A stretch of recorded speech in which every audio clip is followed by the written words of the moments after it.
All Why right. could we not have done the thing where they bake cupcakes? Now it's... Oh my God. So from N2K Cyberwire, I'm Keith Mularski, Chief Global Ambassador at Qintel and retired former FBI agent turned cyber host, and today, your interrogation lead. Welcome to a special heat-infused edition of Only Malware in the Building, where we're combining digital forensics with hot sauce tactics. Today, I'll be grilling not just the wings, but our guests as we turn up the heat, spice, and the scrutiny. The questions get hotter as the sauces do. And by the end, we might uncover some truths our guests didn't see coming. You ready, Dave? No. Joining me at the table are two of our very own, Dave Bittner, host of the CyberWire Daily, Hacking Humans, Caveat, and probably the most familiar voice in cybersecurity podcasts.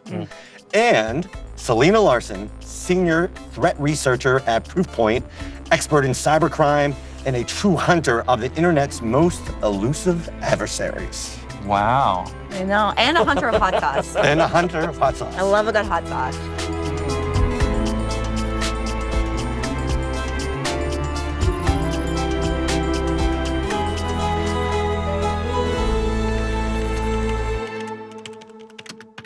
So we're going to start off just with a question and one that has no heat. So this is literally a softball. This question. is our baseline to establish what no heat is like. What no heat is like. Okay, so this is for me. The only heat, yes. Okay. The only heat coming is the question. All right. All right, I'm ready. All right. So this shouldn't be any problem at all. Oh my gosh. It's delicious. All right. That's pretty good. It's quite tasty. So let's take a trip down memory lane. What was the first password you ever used? Was it something super basic, like password 123, or did you come up with something a little more creative? How have your password habits changed and evolved since? And be honest, do you still use the same password somewhere? It might take you longer to remember this. Go ahead. Yeah, because this was so- longer ago. Yeah, you have more time to think. Go for it. My first password, I think, was probably like my last name. I was very young on the internet, coming up using AOL Instant Messenger and logging on to our little home computer. I honestly can't even remember really what it was, but it was probably something like that. But a better fun fact is my first AIM screen name, which was PITA and then my name, which stood for Pain in the Posterior. yes. So I still remember that very clearly. Not my password though, but yes, definitely my password uses have changed. Do not use the same password as then or anywhere. And not that you admit it here in front of all of the listeners. Not in front of all of the audience, that's for sure. But of course, no, it's gotten a lot better. Password managers, multi-factor authentication. Definitely not using that when I was a little teeny bopper on my big bubble Mac. Dave? Well, I mean, I started with TRS-80 back in about 1980. Did they even have passwords then? Well, no, the computers didn't. Yes. I mean, you press the button and the computer came on. There was no booting, there was no, but we had dial-up modems, 300 baud dial-up modems, and we dialed into bulletin board systems. I don't know if you ever did any of that. Yeah, I did, yeah. BBS. So one user at a time, So it was great. It was fun. I remember my first username was the highly original and clever Ziggy Stardust. Yes. That was you? No. That was me. But I don't remember my password. I don't remember what my original password. It was probably something like appropriate for a 11 or 12-year-old boy. It was probably something like, Bowie 69. 69, dudes! But I do not still use that. Mine I remember vividly. So I remember going to the library and opening my first Hotmail account. So this is before I had my first internet computer at home. And in my first password, I was a big Beatle fan, still am, but it was 28if, which was on the license plate on the Abbey Road. So it was. So I had a combination of both letters and numbers in that. So that was a deep cut. Yes, it was. Pretty clever. So our first sauce today is hacked in the hot.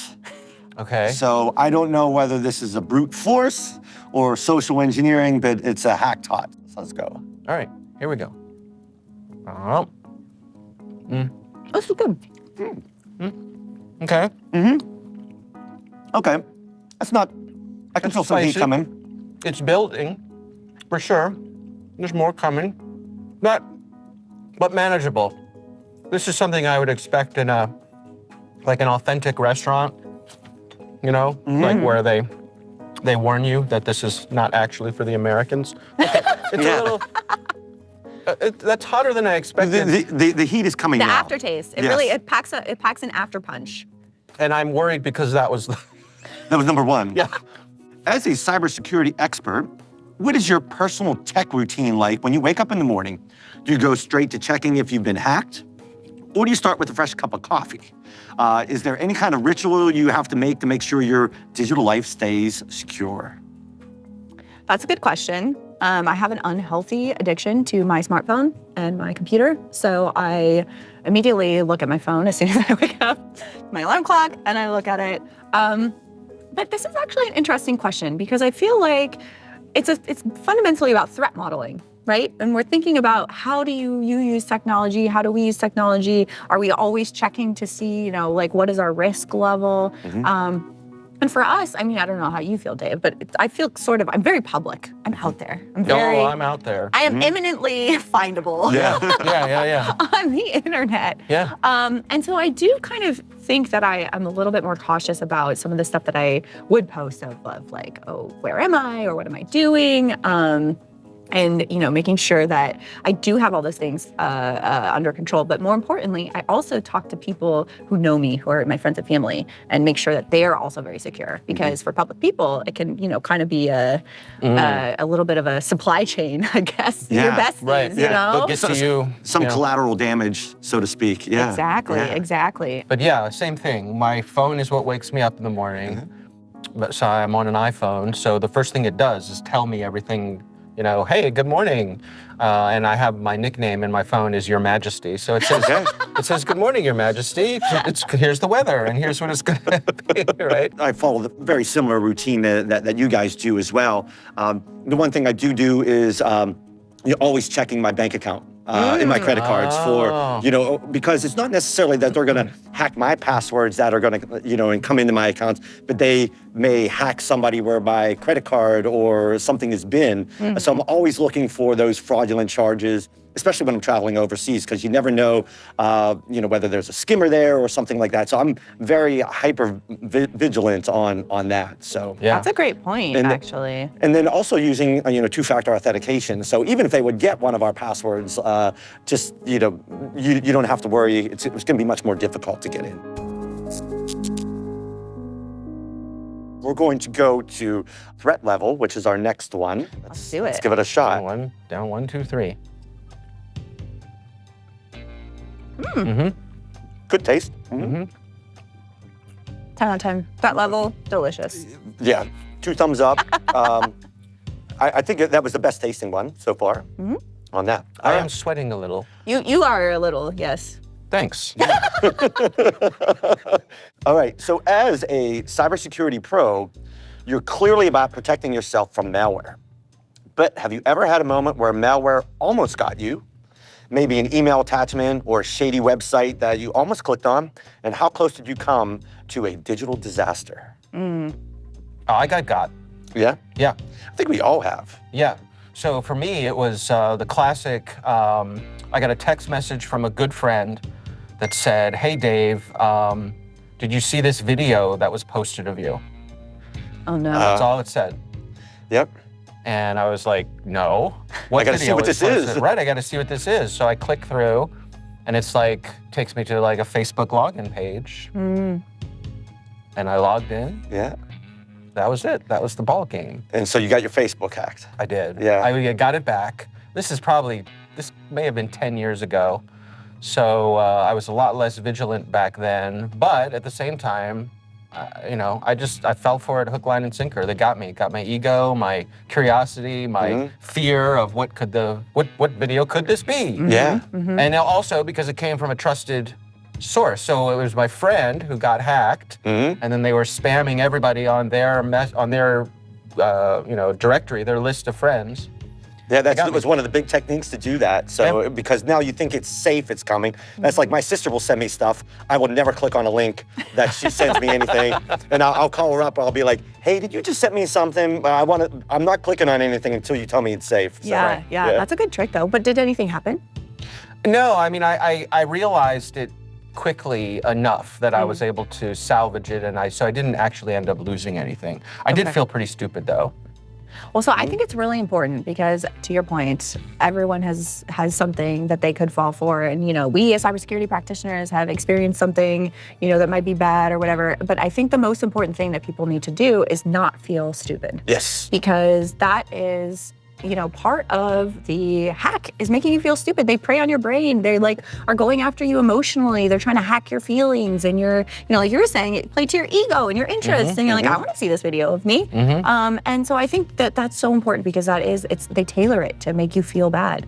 My almost getting got, I don't think as far as I know, have never fully been hacked, but scammers will oftentimes register phone numbers. It's one letter or one number off of a real phone number.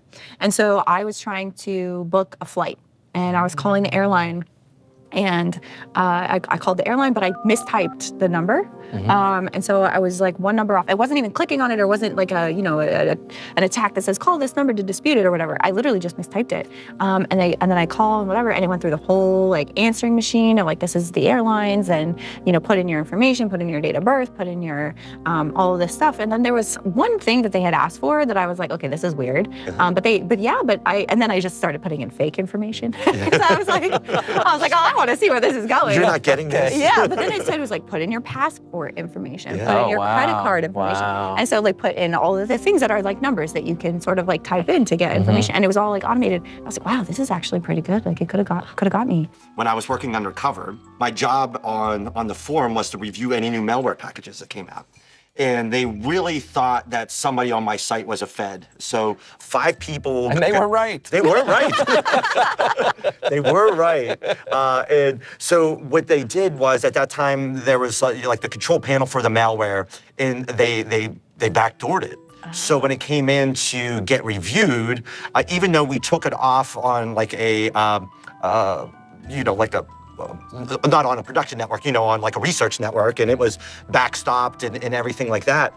As soon as we executed the file, everything that was on the flash drive, which the analyst had some other things on the flash drive that were templates of the NCFTA where I was stationed, and it went right back to the bad guys. Oh. So there was a little bit of a melancholy moment there where, now all of a sudden they knew somebody worked at the NCFTA. So at that time we had it backstopped to a company and all that.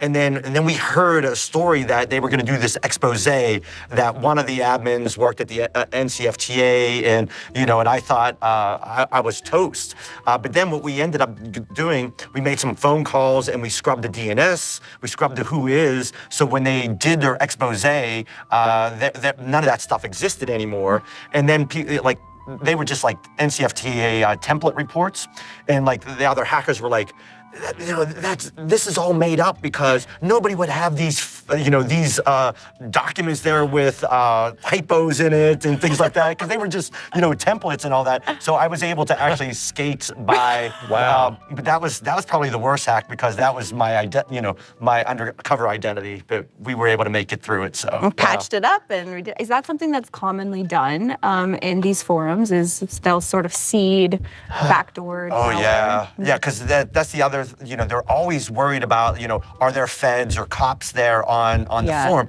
So they're always trying to dox people, and so I wouldn't trust anything like a credit card checker or anything like. I would always make sure you're open.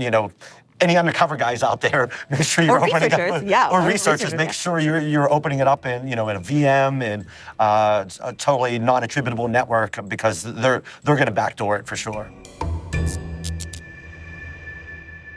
So we are going now to scorchware. Okay. All right.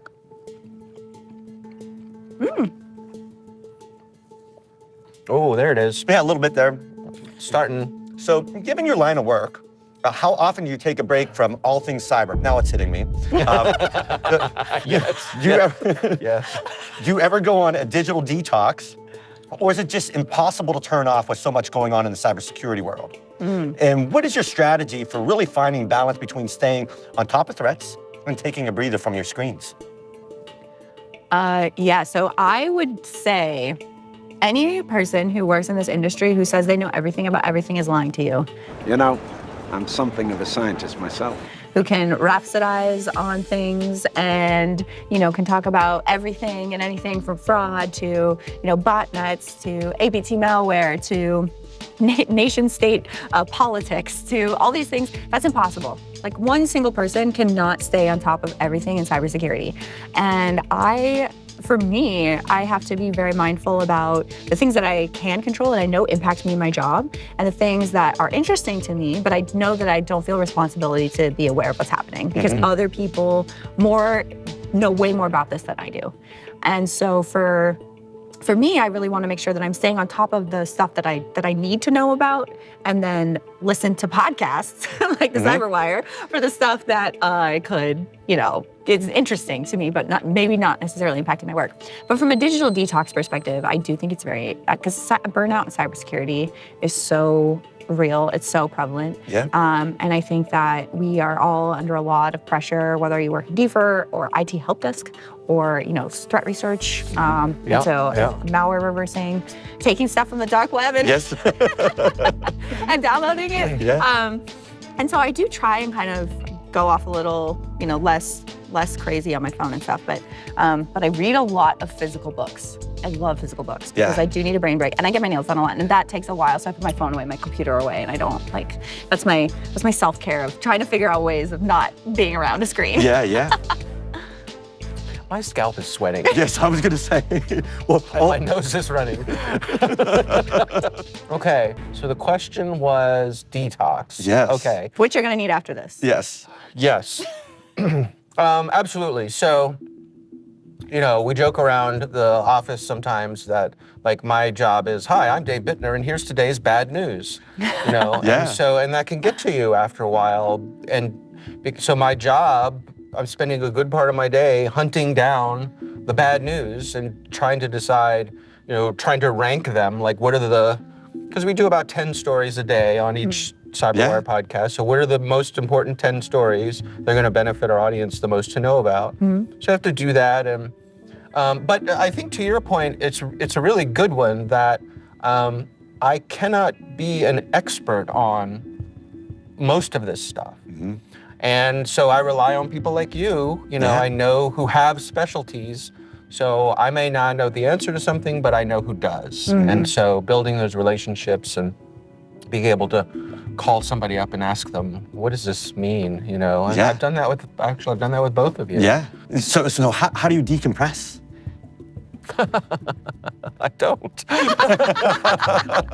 Listen to David Bowie. When I'm starting to feel it, that I need some time off, I need to respect that. And even just sometimes taking a single day to do nothing, to go, go to a state park and hike, or stay away, like you were said, put the phone down and just try to breathe and change my space and my mindset and all that kind of stuff. And I think, like you were mentioning, in our industry, especially doing, DFIR, it's just pressure. And, one of the things I always told, my agents working for me, the people that work for me at EY, was that you could run a marathon or you can run a sprint, but you can't sprint a marathon. And it's really important to really kind of pace yourself because otherwise you'll burn out very quick. And it's also like when, if you're lifting weights, if you lift weights every day, you don't make gains. You need time to let those muscles grow. And it's a lot like that in our industry, I think, that we just put a lot of pressure on ourselves because everything is a 5-alarm fire. Not just these wings, so it's really important for that. So some of the things that I try to do is, one is I don't bring a phone or a tablet in my bedroom. So it's like, so this way I go up there and I sleep, and I don't have a TV in there, so it's just total decompression. And when I go on vacations, I like to go on cruises because you turn your phone off because the Wi-Fi on the cruise is just crazy expensive. Yeah. My glasses are steaming up. Well, before we do this next one, Yeah. I have to put my hair up. It's getting hot. Oh, is it? It's time. Oh, is it? I see. It's time. Okay, very good, Oh, very good. jeez. It's an extra layer that I don't need.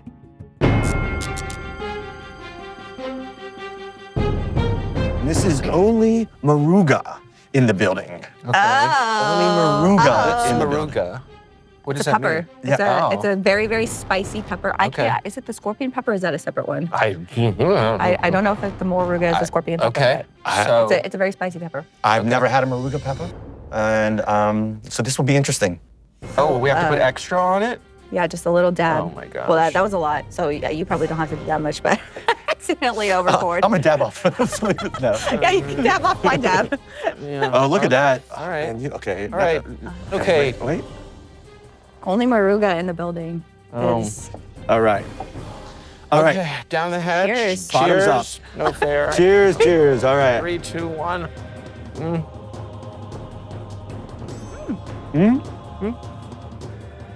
Very good taste.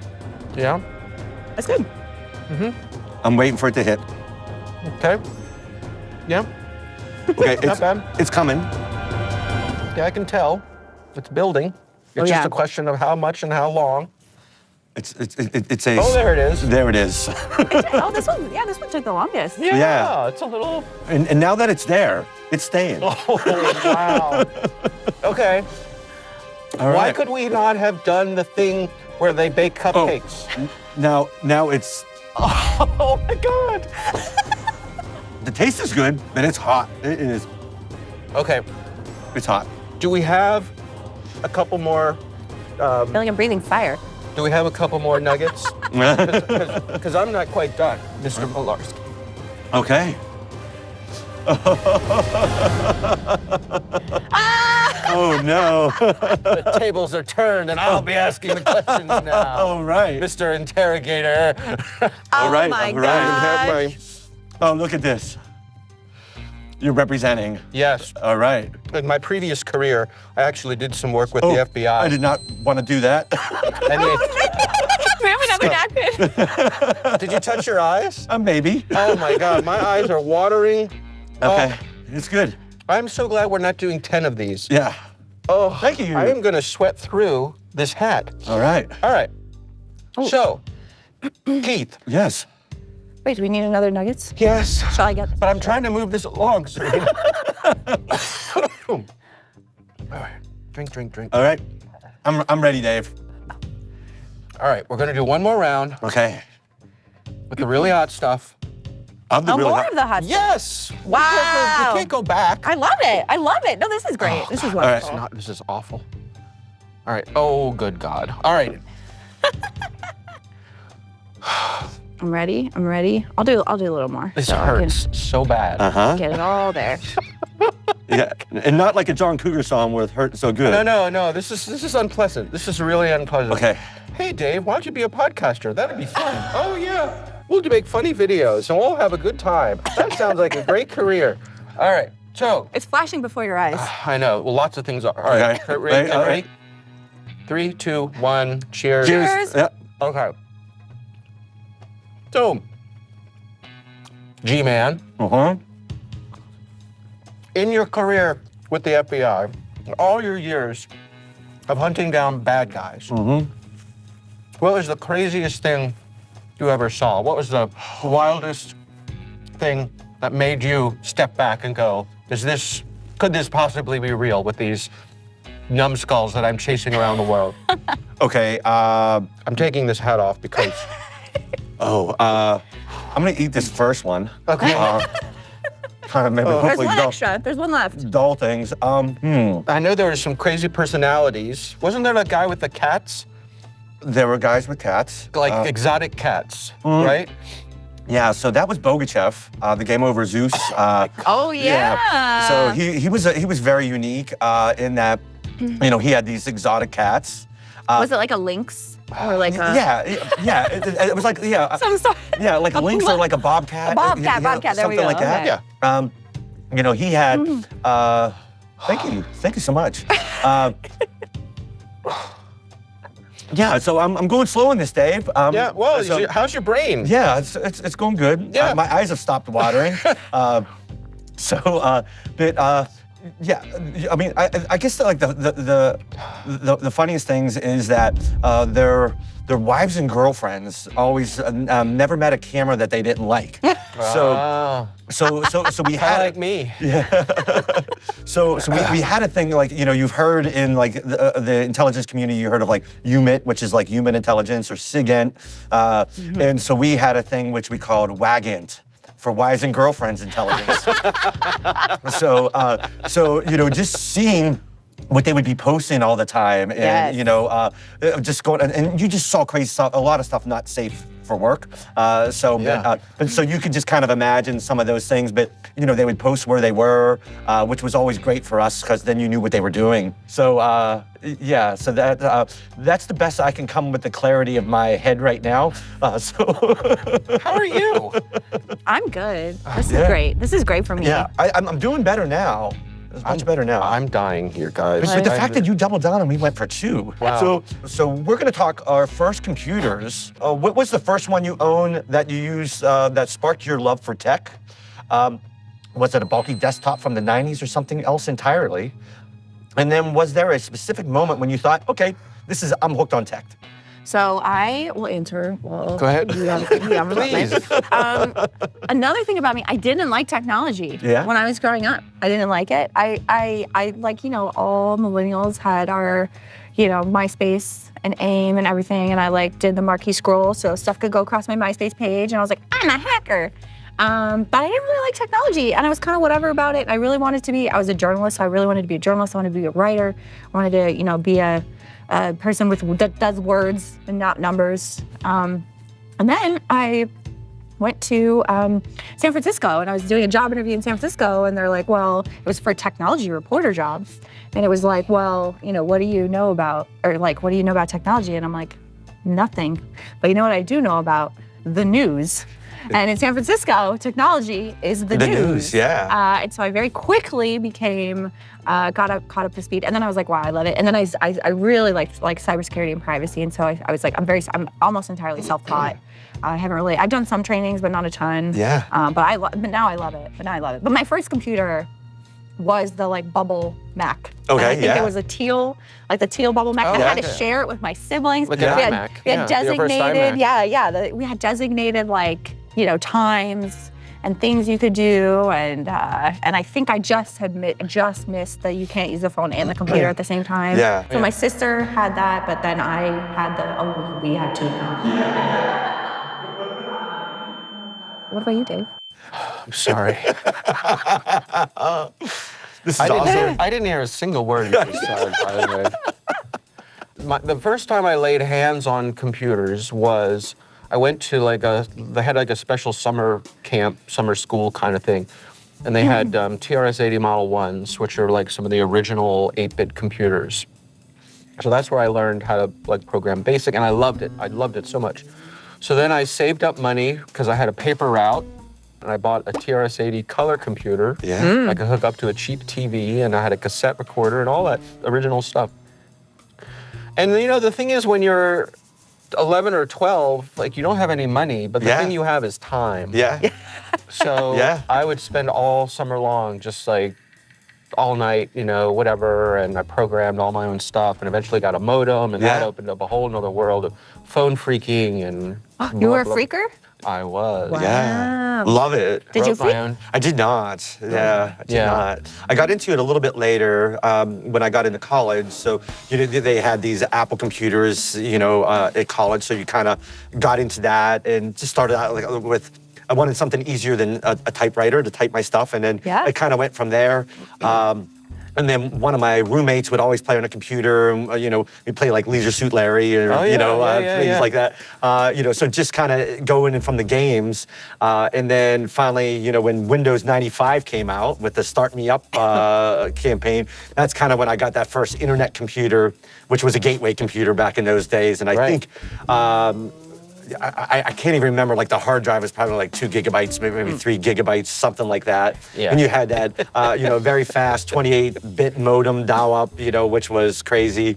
And then, when I was at the FBI, I did more like offensive stuff. So, because I worked counterintelligence and espionage my first 7 years. And then I was like, well, this internet thing I don't think is going to be a fad. I think it's not going to go away. So I transferred over to cyber division, and then I had a really great. I was like you. I wasn't formally trained, but I had a great agent. His name was Tom Grasso, and he was kind of like my Yoda. That he just could take time and would show me how to do everything, and from that it just kind of took off. So. Oh, that's great. Yeah. Yeah. Yeah, and that was, pre like big internet where everything is just accessible at any time. Right. And so you're just kind of curious, is like, what is going on over in East Germany? What is going on in just, even in the UK? It's just a lot different for sure. Yeah. Well, all right, Dave, Selena, it's we just took on the wings of death, and now there's nothing left here. Nothing to do right now but to just roll out the red carpet for this camera, and this camera. Yeah. I'm good. Yeah, and I also I would invite all of our listeners. Yes, please. To, first of all, try some fun sauce. Yes. It'll make your brain rattle, and you'll be very happy and tell some fun stories with your friends. But more importantly, tune in wherever you get your podcast to Only Malware in the building. Yeah. N2K Network, CyberWire, the great cast and crew here, in the building. Only crew in the building. Yeah. Very exciting. And we've survived. And we survived. Yes. We survived. We thrived. Tune in to Only Malware in the building. Day's not over yet. Day's not over yet. All right. We did it! That was a blast, We did Cheers. Oh my gosh, ice cream. Oh, so lovely. Oh my God, this is so fun. Oh, that's I mean, the yummy. great thing about it was like it got really hot for but then it dialed down. All right, I'm totally fine now. Yeah. It was manageable. It was manageable. Very, very manageable. Imminently manageable.